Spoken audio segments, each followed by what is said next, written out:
Story time. പണ്ടൊരു കാട്ടിൽ കുറേ പ്രാവുകളുണ്ടായിരുന്നു. അവർ കൂട്ടത്തോടെയാണ് ധാന്യമണികൾ ശേഖരിക്കാൻ പോകാറുള്ളത്. ഒരു ദിവസം ഒരു വേടൻ ഇത് കാണാനിടയായി. അയാൾ ഈ പ്രാവുകളെ എല്ലാം കെണിവെച്ച് പിടിച്ച് ചന്തയിൽ കൊണ്ടുപോയി വിൽക്കണമെന്ന് മനസ്സിൽ ഉറപ്പിച്ചു. പിറ്റേ ദിവസം പ്രാവുകൾ കൂട്ടത്തോടെ ധാന്യമണികൾ ശേഖരിക്കുവാനായി ഇറങ്ങി. അപ്പോൾ കാട്ടിൽ കുറച്ചകലെയായി കുറേ ധാന്യമണികൾ കിടക്കുന്നത് കണ്ടു. ഇതു കണ്ട പ്രാവുകൾ അങ്ങോട്ടേക്ക് പറക്കാനായി ഒരുങ്ങി. അപ്പോൾ കൂട്ടത്തിലെ പ്രായമായ പ്രാവ് പറഞ്ഞു, അങ്ങോട്ടേക്ക് പോകരുത്. ഈ ചുറ്റുവട്ടത്ത് പാടമൊന്നുമില്ല. ഇവിടെ ഇത്രയും ധാന്യമണികൾ വരാൻ യാതൊരു സാധ്യതയുമില്ല.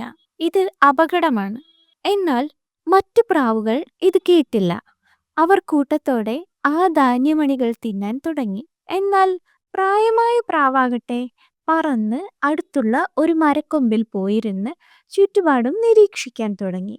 പ്രാവുകൾ ധാന്യമണികൾ കൊത്തി തിന്ന് പറക്കാൻ നോക്കുമ്പോഴാണ് അപകടം മനസ്സിലാക്കിയത്. വേടൻ അവിടെ വല വിരിച്ചിരുന്നു. അതുകൊണ്ട് തന്നെ അവർക്ക് പറന്നുയരാൻ സാധിച്ചില്ല. അവർ ഓരോരുത്തരും വലയിൽ നിന്ന് പുറത്തു കടക്കാൻ പല വിധത്തിലും ശ്രമിച്ചു. പക്ഷേ ഒക്കെ വിഫലമായി. ഇത് കണ്ട പ്രായമായ പ്രാവ് ഉടൻ തന്നെ പറന്ന് പ്രാവുകളുടെ അരികിലെത്തി. പ്രാവുകൾ കരഞ്ഞുകൊണ്ട് രക്ഷിക്കണമെന്ന് അപേക്ഷിച്ചു. ഇത് കേട്ട പ്രാവ് പറഞ്ഞു, നിങ്ങൾ ഈ വലയിൽ നിന്ന് രക്ഷപ്പെടുന്നതിനായി ഒറ്റയ്ക്ക് ശ്രമിക്കുന്നത് നിർത്തൂ. എന്നിട്ട് സർവശക്തിയും എടുത്ത് ഒരുമിച്ച് പറക്കൂ. അപ്പോൾ നിങ്ങൾക്ക് തീർച്ചയായും പറന്നുയരാൻ സാധിക്കും.